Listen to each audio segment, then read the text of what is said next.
In today's show, we're going to break down some trade rumors surrounding the New York Knicks. But first, I want to ask you a question.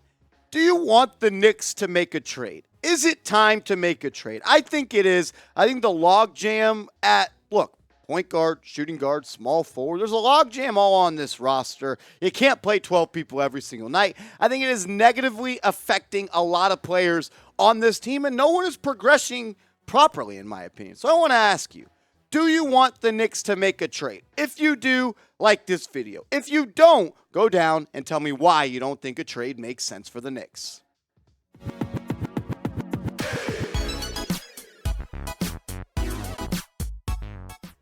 Yo, shout out to the real ones and welcome into New York Knicks Now by Chat Sports. I'm your host, Marshall Green. Give me a follow on Twitter at MarshallGreen_. Everyone that follows me from today's video, I'll give you a follow back. Just DM me trade so I know that you came from this video. We'll talk Myles Turner and we're going to talk Zach Lavine on today's show because both players have some trade rumors circulating around them. Let's first start, though, with the big man out in Indianapolis. That is Myles Turner.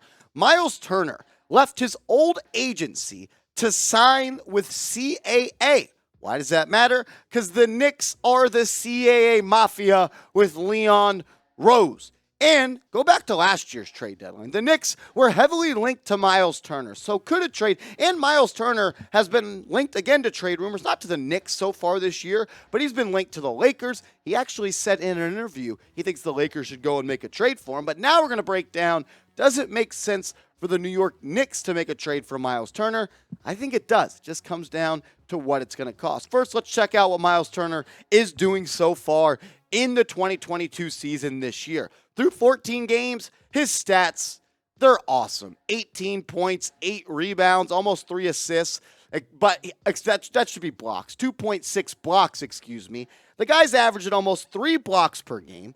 He's shooting 56% from the field, but it's the bottom number that's the most important in my opinion. The fact that he averages almost 3 blocks per game and he's shooting 43%. This guy is a 3-and-D center, and Myles Turner, with his ability to stretch the floor and knock down threes, could give the Knicks an opportunity to play 5 out, and that maximizes R.J. Barrett and Jalen Brunson. What are those two guys best at? Scoring from the free throw line and down. What helps a player excel in that spot of the court? It's spacing. What do the Knicks lack right now?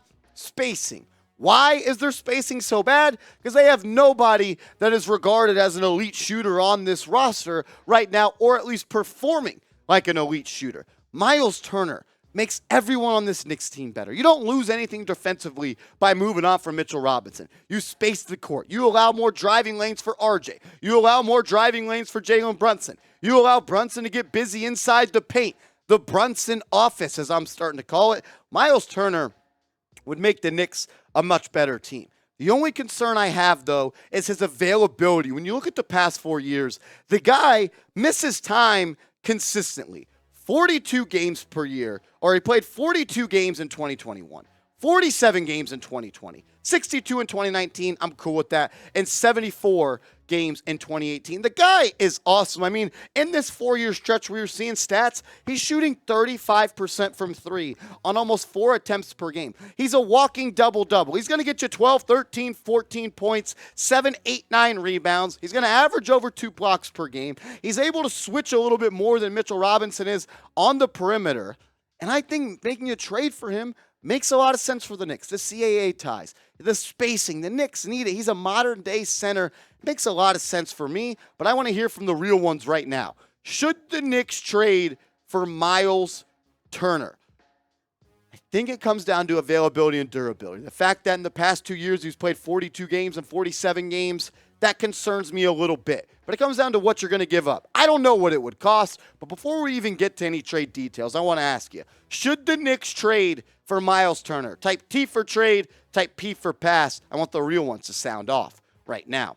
And look, if a trade happens, we will be going live on the channel, youtube.com/KnicksTV, New York Knicks Now by Chat Sports. We go live for almost every single game day. We do watch parties. We're the most interactive YouTube channel on YouTube. We pride ourselves on giving the voice to you guys because this show, it's not all just about me. I want to hear from you guys. I go down in the comments and I read them every single night. So subscribe. If you're looking for an interactive YouTube channel, Knicks videos every single day, and live streams of the games, this is your channel. Go down right now and hit that big red sub button. From Myles Turner to Zach Lavine. The Zach Lavine trade rumors are starting to heat up as well, and he is the latest star to be mentioned in trade rumors. It's not going good for the Chicago Bulls right now. They're out Zach Lavine. Alex Caruso hasn't been all in the lineup that much, and it is hurting this team. But go back to last week when Zach Lavine was benched in the fourth quarter. Only had 4 points that game. Wasn't playing well, but he was benched, and he was upset about it. In the media, they asked him about it, and this is what he had to say about being benched. He said, "You play a guy like me down the stretch. That's what I do. Do I like the decision? No." Zach Lavine is the superstar. I don't even know if he's a superstar. That's kind of a reach. You got superstar, you got star, and then you got NBA All-Star. And I think he's in between the NBA All-Star and the star. But the thing is, he's a good basketball player. He's upset where he's at. I don't think the Bulls have a shot this year to make the playoffs. Could they look to have a hard reset and start the rebuild right now? They're 8-11 right now in the Eastern Conference, which is 12th in the conference. They're not going to make the playoffs. Unless Lonzo Ball comes back sooner rather than later, this team is not going to make the playoffs. They were great last year, but it was all dependent on Lonzo Ball, who was a great perimeter defender. He got the ball moving between DeRozan and Lavine. We'll show you some Lavine stats in a second, but I think another reason why a Lavine trade could come is the lack of draft ammunition that the Chicago Bulls have right now. They have 2 first-round picks in the next 3 years. One of those first-round picks being a pick from the Portland Trail Blazers, which is lottery protected. So it's never going to be a top 14 pick. They have 1 pick of their own in the next 3 years. Who's the team in the NBA that could help them restock their cupboard of first-round picks? Ding, ding, ding. You guessed it. The New York Knicks. Whenever we talk stars, the Knicks are going to be linked. That is just how the NBA works. What's Zach Lavine doing this year so far? I would say not having his best year, and I would honestly say one of his worst starts to his career. I don't want to overlook it. I don't want to overreact to it because, look, it's November. He's played 15 games. This stat shouldn't be taken with they should be taken with a grain of salt is what I'm trying to say. 21 points, 4 rebounds, 4 assists, 40% from the field, not good enough. 36% from 3, I can rock with that. But those stats right there are not indicative of the type of player that Zach Lavine is. When you go and look at the prior 4 years, Zach Lavine is a 40% guy from 3, a 50% guy from the field, and 90% from the free throw line. He's a 50-40-90 guy. 24.5 points per game in 2021, 27.5 points per game in 2020, 25.5 in 2019. The guy is a certified bucket getter, and he does it at an elite percentage. He is efficient. 39% from 3 last year, 42% from 3 the year before, 38% in 2019, 38% in 2018.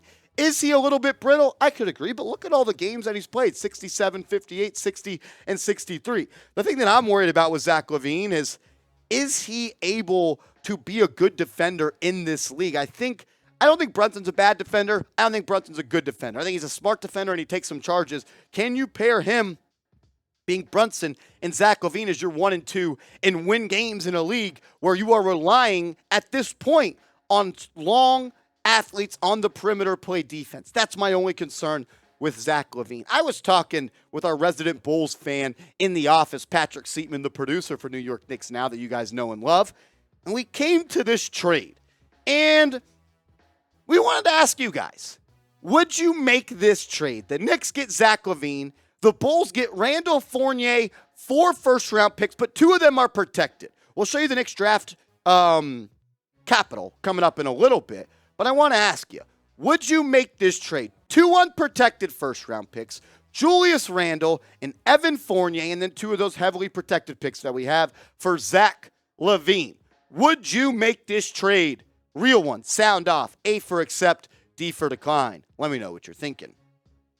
I also want to tell you about our awesome sponsor, Fanatics. Cyber Monday is still here. The deals are still out there. Take advantage of them while you can. Go to chatsports.com/KnicksCity. That is chatsports.com/Knicks City to get yourself one of the sick new Knicks City jerseys. We got Randle, we got Barrett, we got Brunson. We got them all, and they're on sale thanks to Fanatics and their awesome Cyber Monday deal they got going. That link of chatsports.com/Knicks City is in the comments and description of today's show.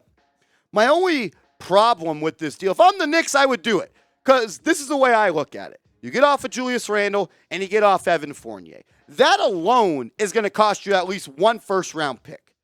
Then you get Zach Lavine for an unprotected and two very heavily protected first-round picks. I would do it, but I don't know if that is enough for the Chicago Bulls to bite. Does this trade make the Knicks contenders? No, it does not. But would trading for Donovan Mitchell make the Knicks contenders? No, it did not. It's the first move of other moves that the Knicks want to make. That's why the Knicks only want to give up two unprotected first-round picks so they could still trade those other two unprotected first-round picks. I think adding a guy like Lavine doesn't make you a contender, but it makes you better, and you get off of Julius Randle and Evan Fournier. I mean, when you look at this roster, you're going to have to start consolidating it, because last night you could tell in the Knicks versus the Grizzlies game last night, there was a log jam and it was having a negative effect on some players. You can't play quickly Rose, Reddish, Toppin, Grimes, Brunson, and Barrett the necessary minutes. At some point, you're going to have to consolidate assets, get back to that 9-man rotation, because Reddish needs minutes. Quentin Grimes needs minutes. Quickly needs minutes. Obi needs minutes. And when you have guys like Randle and you have guys like Fournier, I know Fournier's not playing right now, but I don't expect him to be out of the rotation forever. Maybe he is. Maybe I'm wrong. But at some point, let's consolidate the roster. Let's make a decision on the kids that we want to move forward with, and let's make a move. Because look right here. Unless the Knicks are just completely going to go and rebuild through the draft, which I don't think they will. I don't think Leon Rose was brought here to rebuild through the draft. The Knicks have the draft capital, like we always talk about, to go make a trade. 4 first-round picks potentially in 2023.